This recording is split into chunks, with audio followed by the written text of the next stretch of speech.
So today we're going to be looking on the reactions of acid, bases, and salts. That's what we're going to be looking on.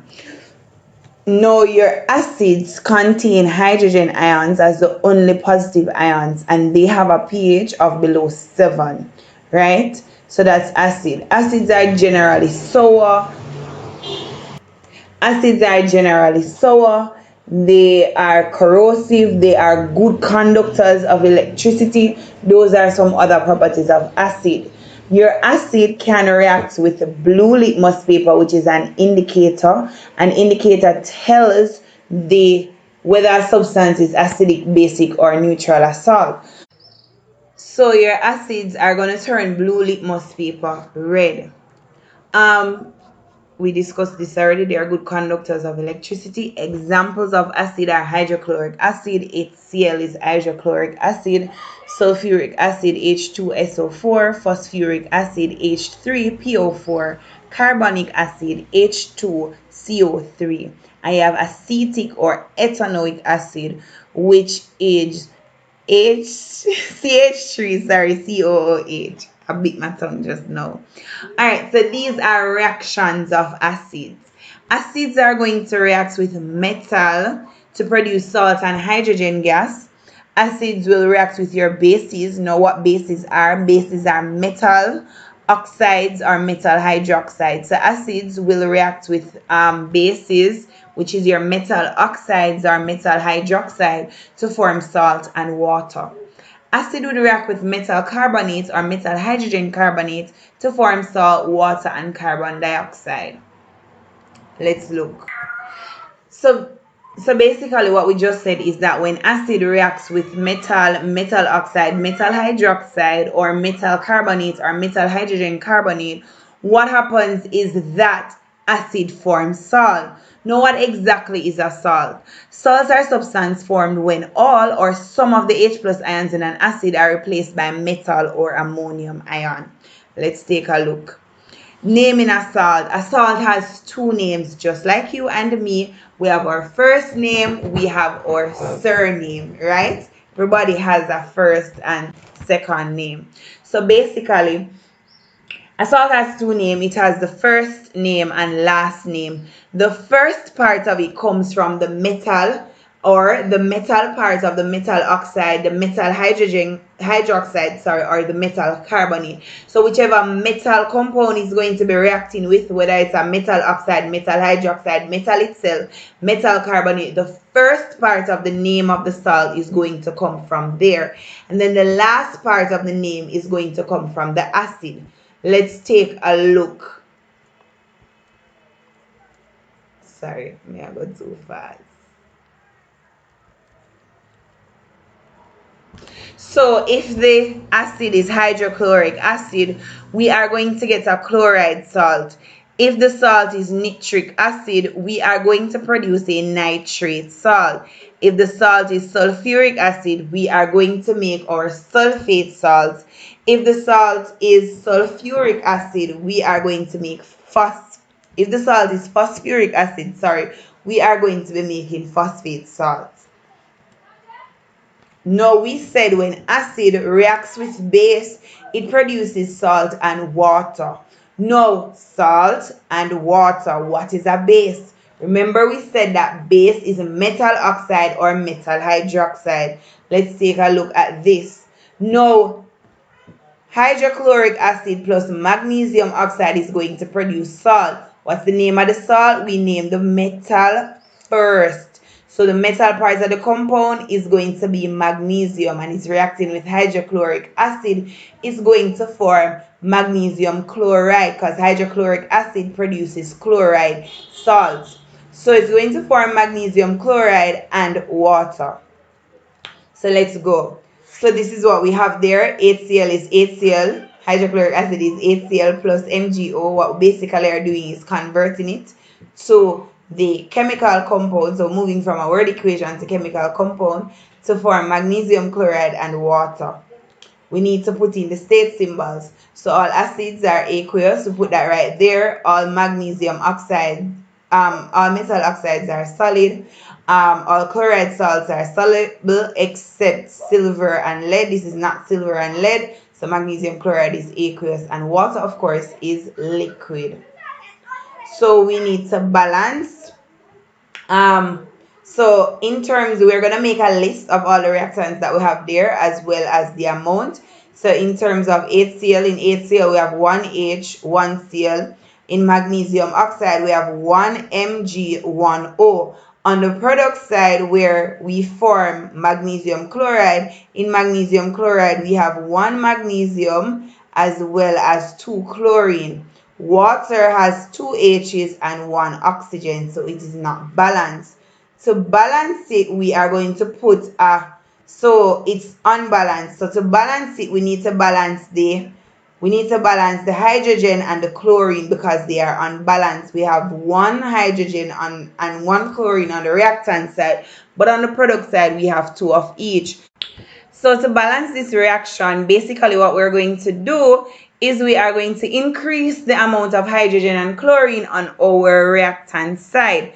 To increase it, we must put a whole number in front of the compound with the H and the Cl.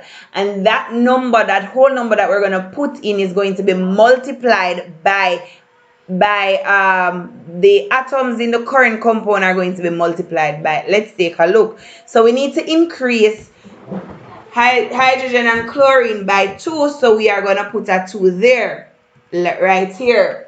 When we put 2 here, the number of, so originally in this compound we had 1 hydrogen and 1 chlorine, but when we place 2 there, look at 2 do, we're now multiplying the 2 by 1. So 2 multiplied by 1 now gives us 2.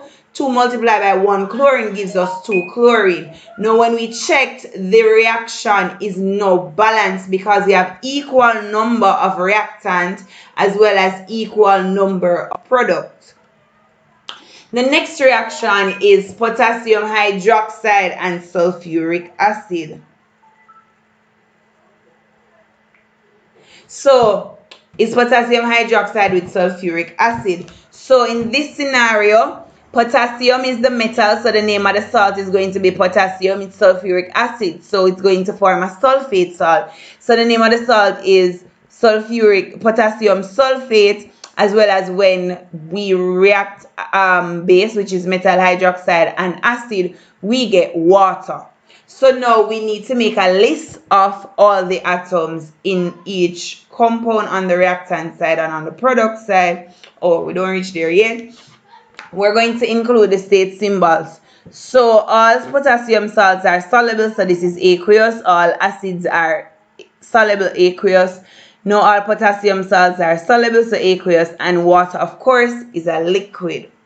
Now currently on the reactant side we have 1 potassium, 1 oxygen, 1 hydrogen. Notice I break up this KOH, 1K, 1O, 1OH. Let's look on this compound sulfuric acid, H2SO4. In H2SO4 we basically have 2 hydrogens, right?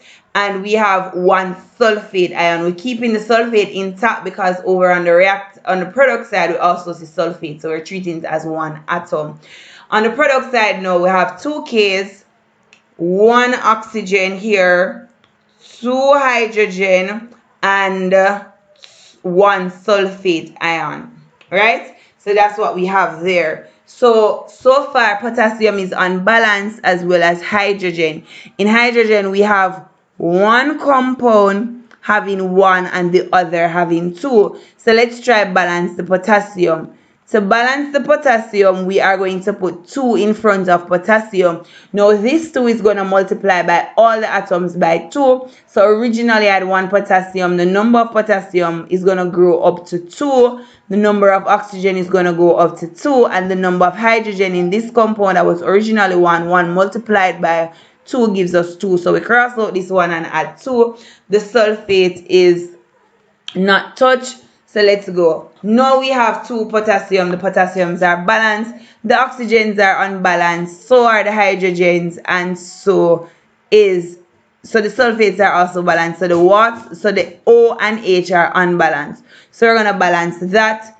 To balance the O and the H, what we're going to do is to put 2 in front of the water. So K2 in front of the water now. So originally we had H2O, 2 hydrogen. So 2 multiplied by 2 gives us 4 hydrogen. 2 multiplied by 1 oxygen gives us 2 oxygen. So on this side, everything is balanced. 2K, 2K, 2O, 2O. 2H plus 2H is 4 H's in total on the reactant side. On the product side, we have 4 H's and 1 sulfate and 1 sulfate. So that's pretty much balanced. So when ammonium hydroxide reacts with nitric acid, ammonium nitrate, and water is formed. I'm not gonna balance that. I just want you to get the reactions. Acid plus metal produce salt and hydrogen gas. So in this scenario, so acid reacts with all metal. Listen carefully. Acid reacts with all metal except copper and silver to form salt and hydrogen gas. Let's bear that in mind. Any metal except copper and silver will perform this reaction. If it's copper, we cannot use copper metal, but copper other compounds can react with acid, just not copper itself. So let's look on this. So of course we're gonna get a salt. The name of the salt is going to be zinc chloride as well as hydrogen gas, and simply the rest is to balance it. I'm not focusing on that. We're only interested in the reaction. The next reaction here is sodium and sulfuric acid. Sodium reacts with sulfuric acid to form sodium sulfate and hydrogen gas. Let's look on some other reactions. Acid plus metal hydrogen carbonate produces salt, water, and carbon dioxide. So in this scenario where we have sulfuric acid and sodium hydrogen carbonate, when sulfuric acid reacts with sodium hydrogen carbonate, we are going to form sodium sulfate salt, water, and carbon dioxide. That's just balancing it, which we're not focusing on right now. We only want to look on the reaction. Now when acid, remember acid plus carbonate forms salt, carbon dioxide, and water. So when iron 2 carbonate reacts with hydrochloric acid, basically we are going to get, pause for a minute and tell me, iron chloride as well as carbon dioxide and water. Calcium carbonate plus hydrochloric acid is going to give us calcium chloride, carbon dioxide, and water. Potassium carbonate with sulfuric acid is going to react to give us potassium sulfate as well as carbon dioxide and water.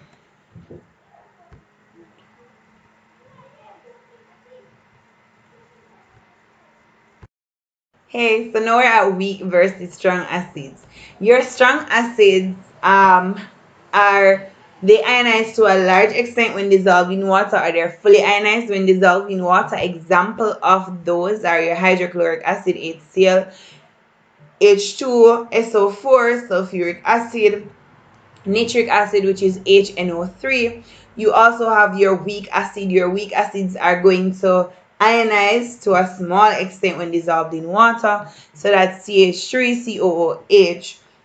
Also, your strong acid molecule dissociate to become ions. As we just said, they have lower pH. So they have a pH of between 1 to 3 and they have high conductivity. So when we put them in an electrolytic cell, we're going to expect that your strong acids are going to cause your light bulb to glow brightly.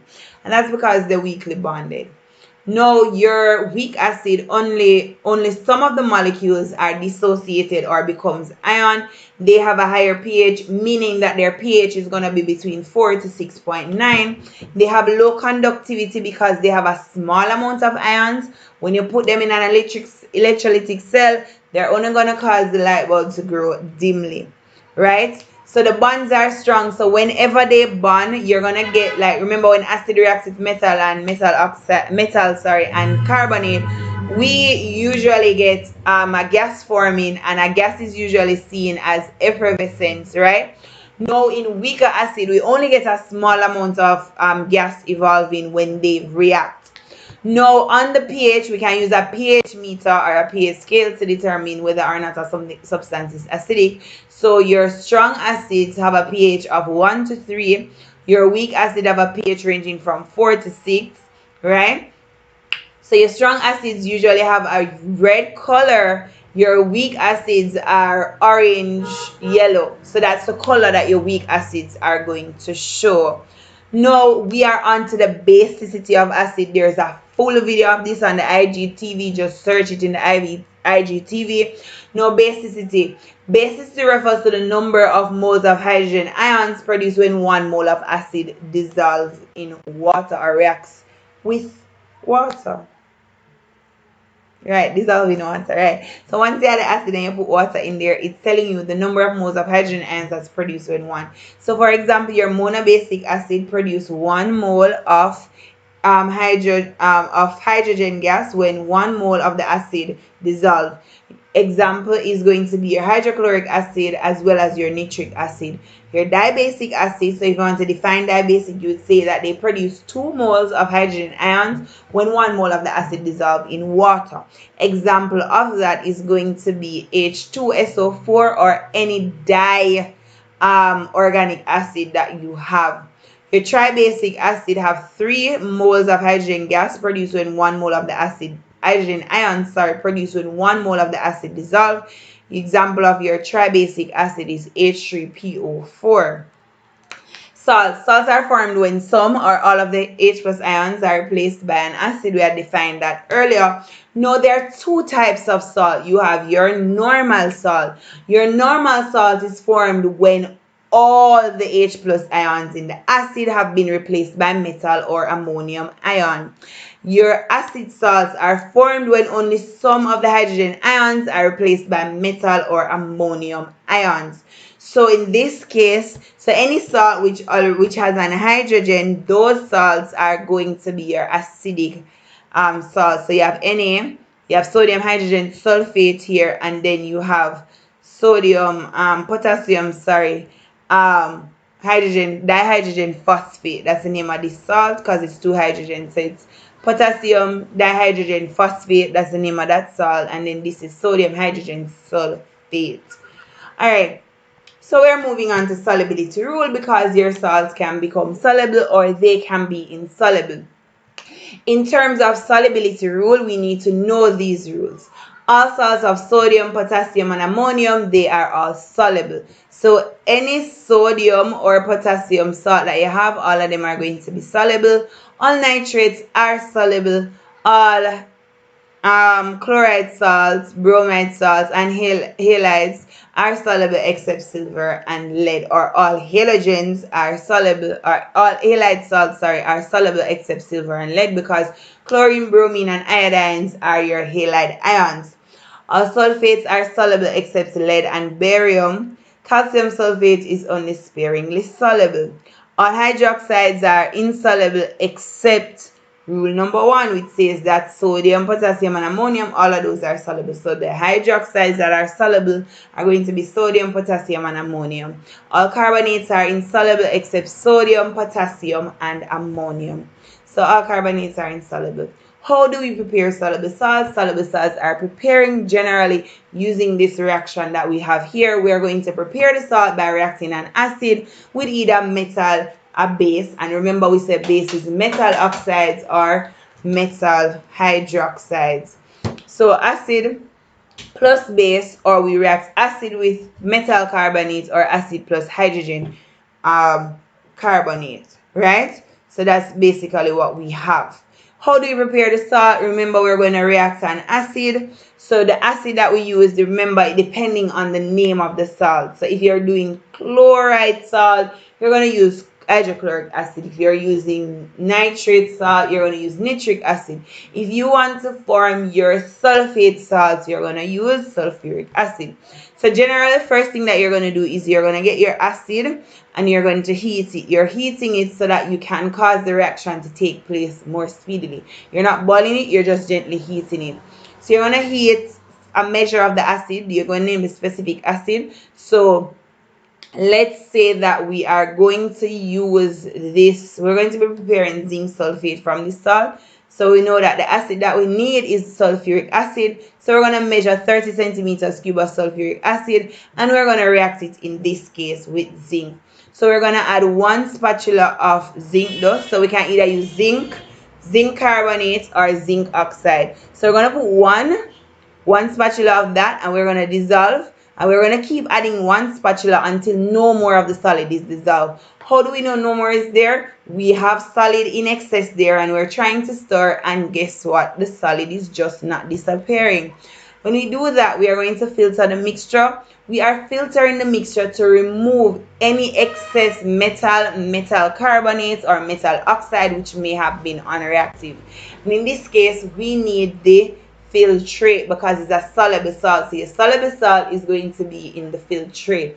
So we're going to evaporate the filtrate, and then after we evaporate it, we're going to wash and dry the crystals.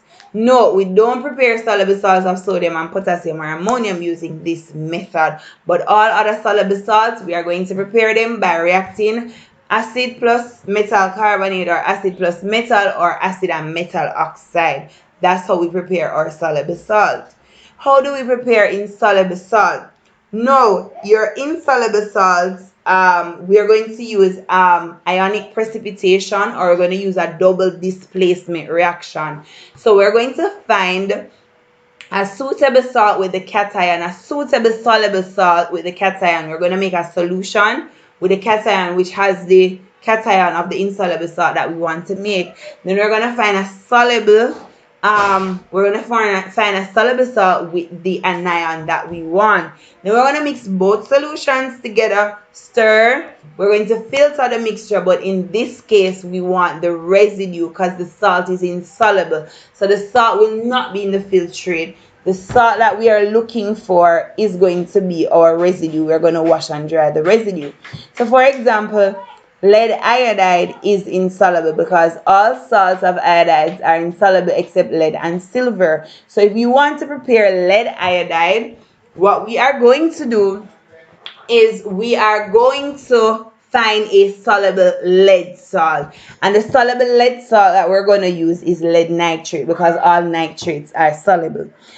Then we are going to use a soluble iodide salt. No, we can use any iodide which is soluble because all of them are soluble except lead and silver. So anyone. I chose to use potassium iodide. So we have the solution, and I'm saying we're measuring 25 centimeters cube of each solution. And what we're going to do is we're going to pour both in a beaker and we're going to stir. After which we will filter the mixture, wash and dry any residue. So we are finished with acids and we are moving on to bases. Your bases are metal oxides or hydroxide. They are a substance which reacts with acid to form salt and water only. A base is really a proton acceptor, so it really reacts with acid when bases are going to accept H plus from the acid. So when acid and base react, we call that a neutralization reaction. Acids react with red litmus and they turn it blue. Distinguishing between an alkali and base. No, bases are all metal oxides and hydroxide, right? So they're every single one of them. But your alkalis are only the metal oxides, which are the metal hydroxides, which are soluble in water. And those are usually your group 1 metals. So you remember group 1 metals are called alkali metals. So those are what will form your alkali. Right? Examples of alkali are your potassium, sodium hydroxide, and ammonium hydroxide because all of those hydroxides are soluble. Also, calcium hydroxide is sparingly soluble. So calcium hydroxide is going to be a weak alkali. Properties of bases: they are slippery, they are buttered, they can conduct electricity. Reactions of bases. These are absolutely important. Your bases are going to react with acid to form salt and water. So your metal oxide or your metal hydroxide is going to react with acid to form salt and water. So in this case, we have iron oxide reacting with sulfuric acid to form iron sulfate and water. We have metal oxide reacting with acidic oxide to form salt only. Now, for example, we have calcium oxide reacting with carbon dioxide to form calcium carbonate, which is insoluble. We have alkali reacts with acidic oxide, so these are hydroxide solutions. So your hydroxide solutions are going to react with acidic oxide, which is oxides of non-metals. So for example, carbon dioxide, sulfur dioxide, nitrogen dioxide, they are going to react with those to form salt and water. Again, there is a video on the IGTV with that. Your bases react with ammonium salts now to form salt, ammonia gas, and water. And most students don't know this reaction. So the fourth reaction is very important because we hardly know that reaction. So bases are going to react with your ammonium salt to form salt, ammonia gas, and water. So example here, we're using a soluble alkali. So if you use a soluble alkali or the salt, the base is dissolved in water, you form a soluble salt. If it's insoluble, if you use the solid form of the base or the the base, you get a solid salt forming. Now in this case, calcium hydroxide reacts with ammonium chloride to form calcium chloride, ammonia gas, and water. So when your bases react with ammonium salt, they form water, salt, ammonia gas, as well as water. How do we test for ammonia gas? Ammonia gas is really an alkaline gas. So it's alkaline gas. To test for alkaline, we use red litmus paper. So we're going to put moist red litmus paper over the gas and it's going to turn it blue. Another way to test for ammonia gas is we can dip a glass rod in concentrated hydrochloric acid and place it over the reaction vessel. If ammonia is present, a white precipitate will form at the end of the glass rod. So to test for ammonia, we're going to react it with hydrochloric acid and we are going to see a white precipitate forming. And this white precipitate is ammonium chloride. So hydrochloric acid gas plus ammonia gas form ammonium chloride, which is a solid.